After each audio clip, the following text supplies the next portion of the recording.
আসসালামু আলাইকুম। রাব্বি ইলেকট্রনিক্স চ্যানেলের পক্ষ থেকে সকলকে স্বাগতম। আজকে আমার হাতে দেখতে পাচ্ছেন যে একটি স্যামসাং গুরু মিউজিক মোবাইল আছে। তো এই ফোনগুলোর চার্জিং পোর্টের সমস্যা হলে কিভাবে রিপ্লেসমেন্ট করবেন এবং সঠিক নিয়মে কিভাবে পোর্টগুলো লাগালে কখনো নষ্ট হবে না সেই বিষয়টা এখন দেখাবো।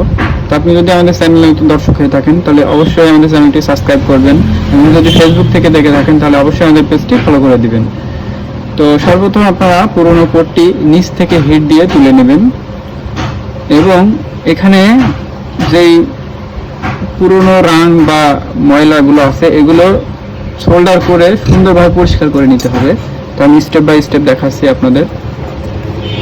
এই যে লক্ষ্য করুন, এখানে আপনারা একটা কাজ করতে পারেন, সেটা হচ্ছে নতুন রাং দিয়ে আপনারা এই জায়গাগুলো আবার নতুন করে রিসোল্ডার করবেন।